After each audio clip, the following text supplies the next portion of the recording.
Okay, graphing the reciprocal of a function. If we want to graph the reciprocal, we should be pretty good at doing that by now, right? We've got the 4 steps to go through. If I want to graph the reciprocal of f of x equals 3x plus 6, I should always start by graphing the original function. Okay? So we're going to graph the original function, however. So 3x plus 6, pretty easy to graph. Once we've done that, then we'll graph the reciprocal, where we've got the 4 steps. You know, find the zeros, those become asymptotes, find the invariant points. Then what we also want to do is label the intercepts, the asymptotes, the invariant points, and other key points, right? Just stuff that tells us, you know, is it a max, is it a max min, whatever. All that good stuff. Okay, so how are we going to graph 3x plus 6?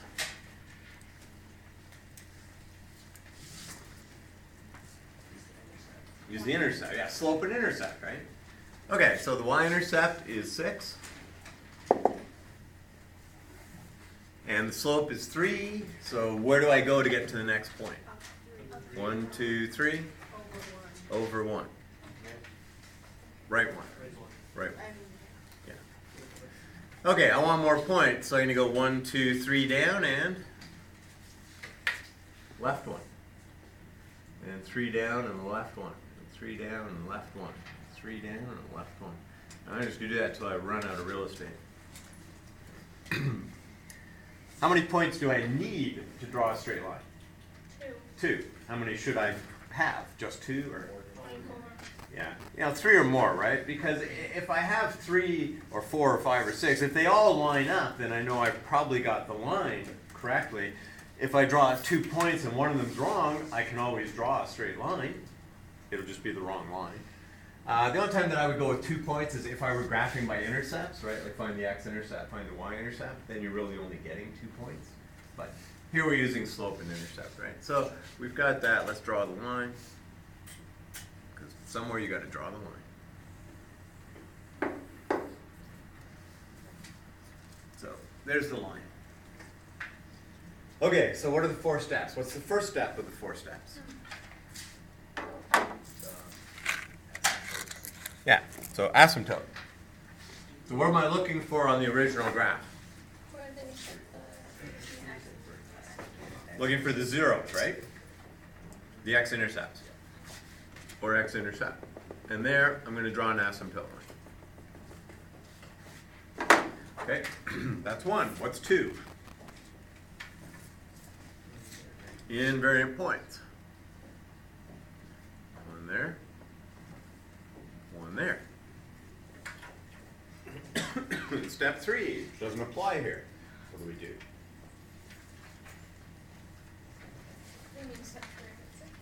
Yeah. So what's step 3, which doesn't apply to this particular graph? So what would we do in step 3?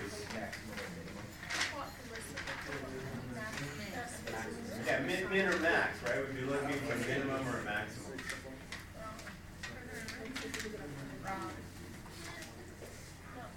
Okay, we don't have any minimums or maximums. So then we come to step 4, which is to draw it with smooth points or whatever, right? So we know that as the x values increase, get bigger than the reciprocal, sorry, the y values, then the reciprocal values decrease. And that gives us this. And as they go from 1 down to 0, then the reciprocal values get really large. And the exact opposite happens down here, right? Or sort of not the opposite, you know, the same, whatever. Okay, questions? Yep. But we never touch the x-axis. Or do they? Do they ever touch the x-axis? No. Occasionally. Now, when we talk asymptote, because that's a good point, actually. When we talk asymptote, we say it doesn't cross the line, but it can if it's close in. It won't happen here, right? But if we had a graph, and maybe it might dip below and then come above and then become an asymptote. When we talk asymptote, we're talking at the far ends, okay? Not close-in behavior. Okay, so close-in behavior, it's not happening here, but close-in behavior, you could cross the asymptote line and then, okay? But that doesn't happen here. Okay, so what do we need? We need some points, right? What do we need? Label the intercepts. the asymptotes. Okay, so say asymptote. Well, here's the asymptote. So what is this? X equals -2. So that's asymptote. And we have y equals 0. That's an asymptote.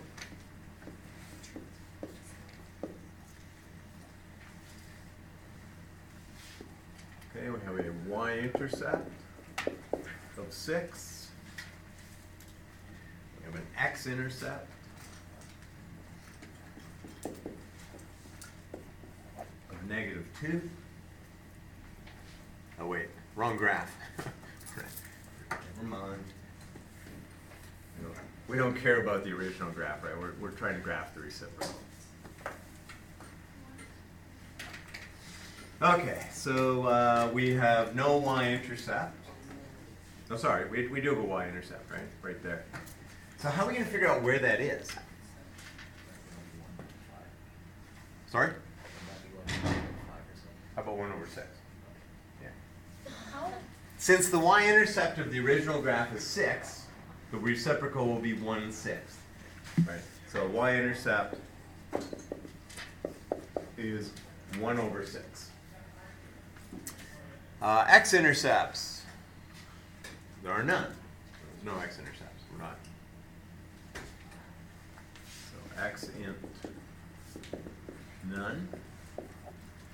Invariant points.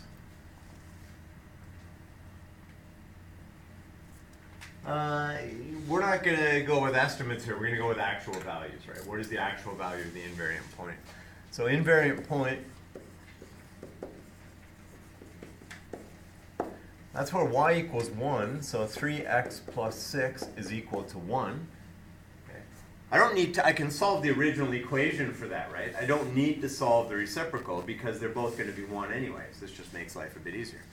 So 3x plus 6 equals 1. 3x is -5. X is -5/3. Okay, so we have an invariant point. Invariant. At -5/3, comma 1. Wait, so you solved it making it equal to 1? Yeah, set it equal to 1. Just say, when is y 1? And I can just, and the other thing is, I can solve the original equation. I don't need to worry about solving the reciprocal, right? Because the reciprocal will also be 1. So when is y 1? When x is -5/3. Right, because this point is on both graphs. So you might as well solve the easier one. And what else? Well, if 3x plus 6 is equal to -1, making 3x -7, and x is -7/3. Okay, and that kind of matches up with this, right?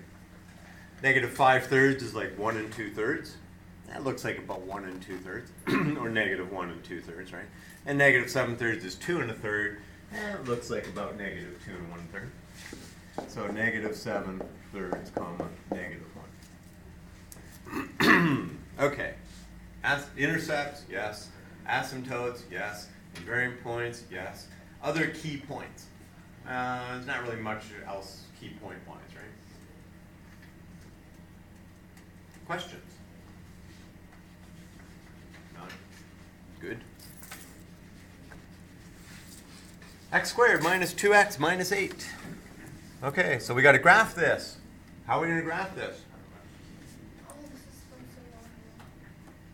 Oh, wait, can you like factor and then find the x-intercepts? Good. Change it to vertex. Isn't that what you said? So we got a couple ways. We could get the intercepts, but it'd be nice to have the vertex, right? So we could do a table of values, but you know, maybe we should just complete the square on this. We're just putting in, yeah. Got it. Okay, so let's go y equals x squared minus 2x. Leave ourselves some space there. X minus 1 squared, okay, plus 1, which is that part, right? That makes the perfect square. And then if I add 1 there, I'm going to have to subtract 1 there to keep things nice and even. Making this -9. So where's the vertex? 1, -9, right down here. And it opens up, and it's vertically stretched by a factor of 1. It's not vertically stretched, right? So it means if I go over 1, I should go up 1. So I got a point there and there. If I go over 2, go up 4. There. And there. Go over 3, go up 9, which is nice because it's at negative 9. So there. 1, 2, and there. Over 4, go up 16. That'll get there. And 1, 2, 3, 4. There. And that's going to be pretty darn accurate, right?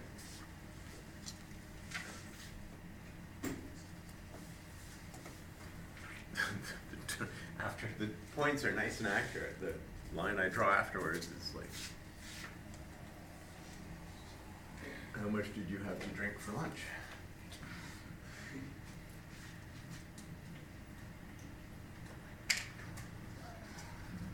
Look, it's not easy drawing on a tablet or a smartboard, so I'll have you know, on paper I'm pretty good. Right, is that it? We done? No, we weren't. This is not the first unit, graphing quadratic functions. This is graphing reciprocals. Okay, so what do we need? We need the zeros. Right, so at the zeros there's an asymptote.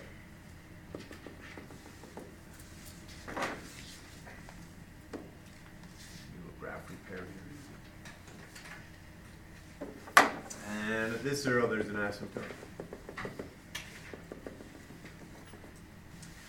And we have invariant points, right? There, there, there, there.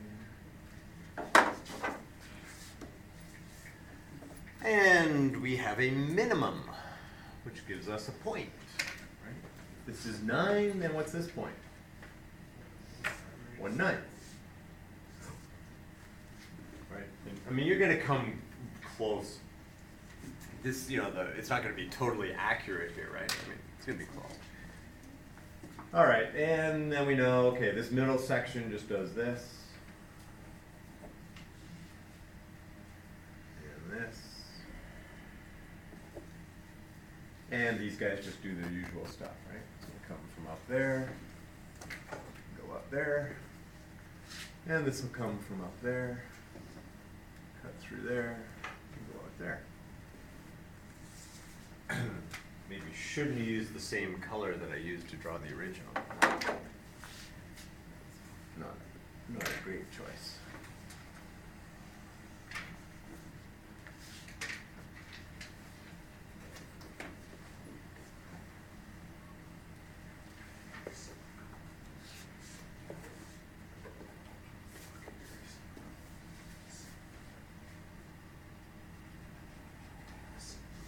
There. Reciprocal of the graph. Okay, now comes the fun stuff. We're going to find everything. Like, why? Well, what shall we find first? So x-intercepts, right? Those are nice. There are none. There are no x-intercepts. None. Asymptotes. What are the asymptotes? X equals, in the interest of finishing today, -2. X equals 4 and y equals 0. So there are 3 asymptote lines, right? 2 vertical where the zeros are, and 1 horizontal, which for us has always been on y equals 0. So. Will it always be y equals 0? I'm not going to, mostly, probably. Like the next test, is it always going to be y equals 0? Can't say. I haven't actually written the next test yet. How are we going to know if it's 0? You'll know. Oh, did you mark our last test? Oh, okay. Somebody will tell you. Yeah, there you go. It's not too good. Yeah. You're fantastic. You said you were so did I. Yeah. Had lots of company. Oh, I don't know. Some people did really well. You know, it's just like not enough. See, first I thought the first page was out of 23 because I misadded it. I had a 5 sitting there that I added in, and I thought, wow, like nobody's doing it all well here. I got like some 16s, but that's the closest I'm coming because it's out of 23. In reality, it was out of 18, so the 16 out of 18 wasn't bad. That's a couple of minor little things, right? So, you know, some people got like 16 out of 18 on the first page, but then there's people that got like 2 or 4. Could well be. Don't remember, it all blends together. You have a sparkle in your eye. Okay, anyways, let's keep going. We have our asymptotes. We got the 3 asymptotes. There are no x-intercepts. There is a y-intercept. How are we going to figure out the y-intercept?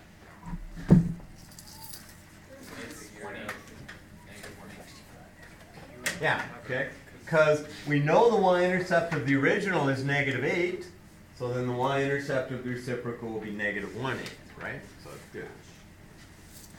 Okay, so the y-intercept, -1/8, right? Now, if you need to, write down an explanation of where that came from, right? Because you'll look at it later and you'll go like, well, how do we know it's -1/8?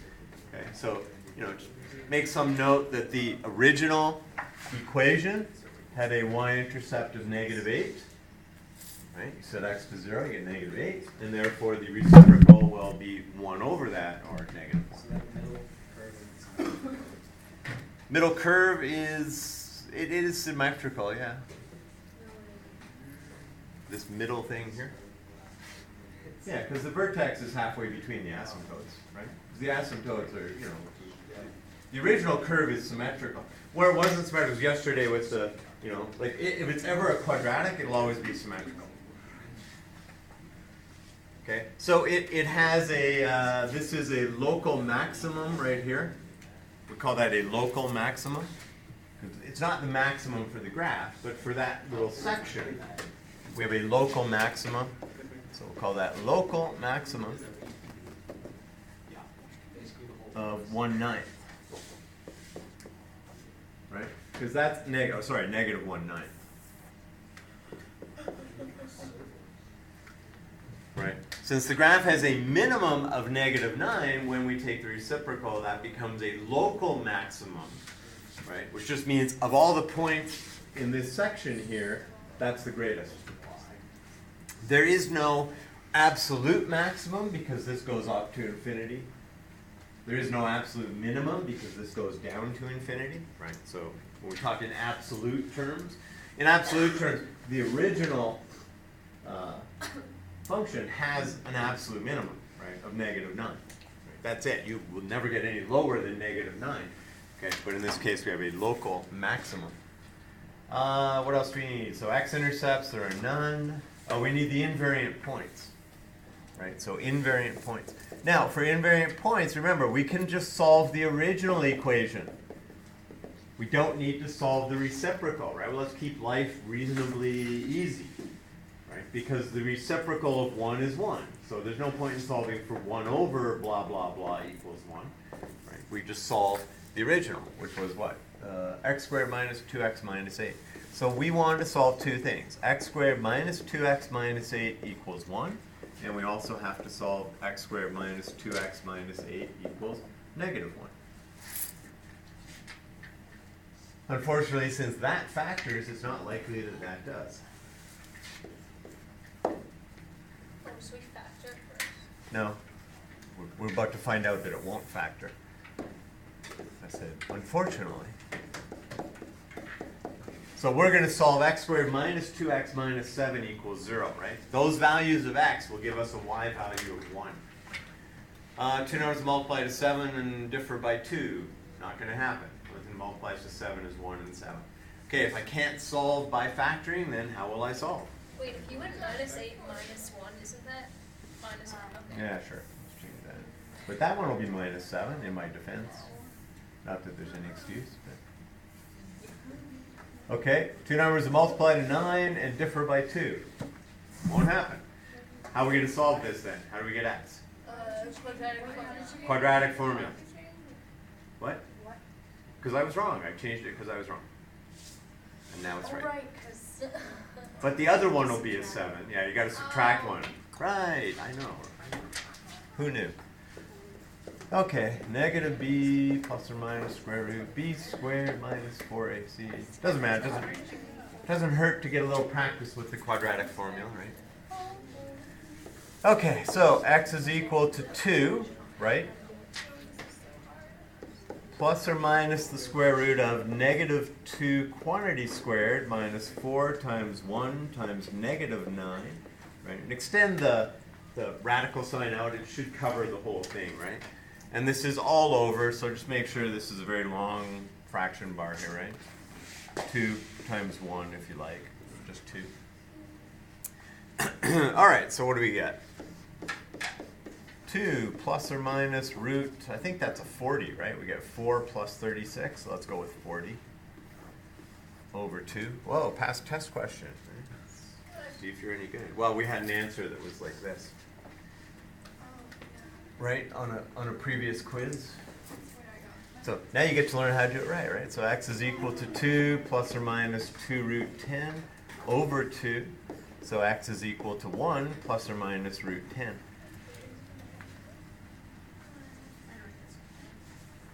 Yanni, can you go, or Jennifer, can you go for one little second there?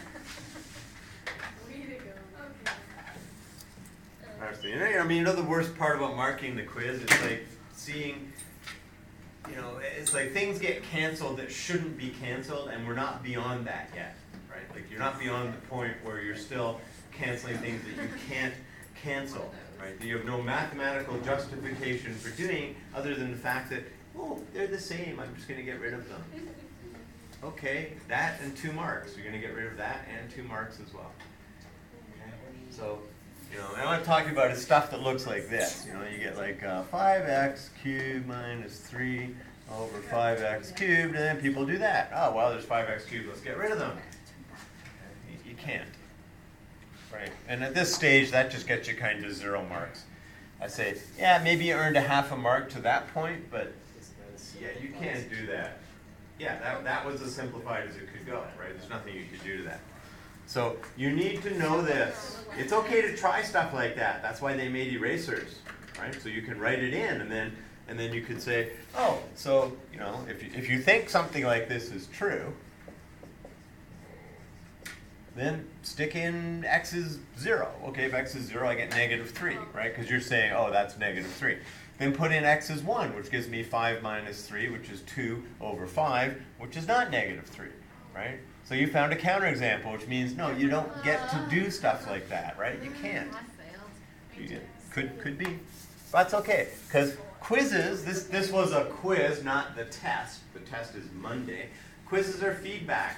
They're a chance for course correction, right? It's to say, hey, I'm off course now, right? GPS. It's like recalculating. So you got to find a new plan. Okay, so anyway, those are your those are the x coordinates of the invariant points. So the invariant point would be 1 plus root 10, comma 1, and 1 minus root 10, comma 1, right? Those are 2 invariant points. That's where it's equal to 1. And now we're going to do the same deal, right? Only we're going to do it. Yeah, you go down. Really quick. Sugar. Oh.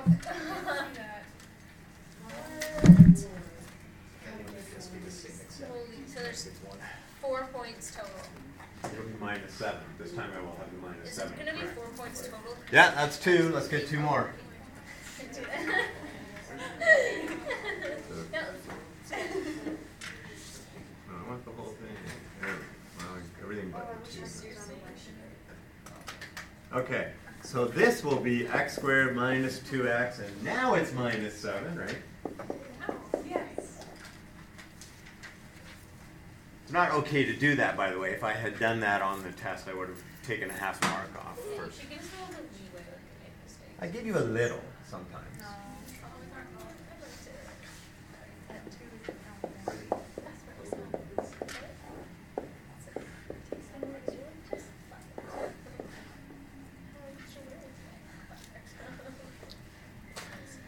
And sometimes you just get 0 and you think you should get some marks, so you can bring it up afterwards. You can say, well, really, doesn't this deserve anything? And you know, if it was a case of doing a cancellation like that, I'll say no, that actually doesn't deserve anything. But maybe it's something that was really a minor infraction, which I took to be more major than it was, in which case, then maybe it does deserve something. So 4 times 1 times negative 7 all over 2. I'm not going to put the 1 in there. Okay, so that's 2 plus or minus. This would be plus, right? Whenever that's a negative, right, we're always going to make a positive. Okay? A positive, just like the blood type. So if C is negative, then this will always be a positive down here because you will be subtracting a negative. If A is positive and C is negative, this product is negative, you're going to be subtracting it. Which means you'll always get 2 distinct real roots, right? Because you're going to have a value in here. Anyway, so it's 2 plus or minus. This is 4 plus 28, which is 32 over 2. So this is 2 plus or minus. 16 goes into that, right? So it's 4 root 2 over 2. Divide everything by 2. You get 1 plus or minus 2 root 2. Right? This doesn't disappear. Sometimes you guys make this term disappear, right? Well, the 2 divided the 2, so it must just disappear. So, as will at least a half a mark.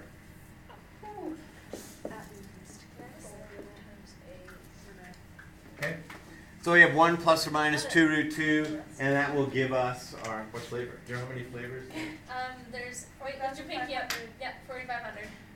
Well, I know that. I could show you mathematics. Next year you'll learn mathematically how to work that out. What is this? It's like coconut and chocolate and something. Coconut and coffee. Coconut and coffee. It's good. I taste it now. Are you serious? I would never think that. Oh, that's so good. Yeah, it's delicious. So of the over 4,500 possible combinations, Last time I got like coffee and maple and coconut. It was good too. I go like chocolate and banana and maple walnut or something. Butterscotch. Ew. Okay, there are our 4 invariant points. What did you divide by? 16 and 2. If, pretty much, if it asks you for these, it might ask to round it to the nearest hundredth, in which case you just go 1 plus root 10 in your calculator and hit enter and get the number, right? So it's possible, you know, that it could be expressed as exact values. If in doubt, leave things as exact values, or it's possible it could ask that it be expressed to the nearest hundredth. Okay, is there more? I see no more.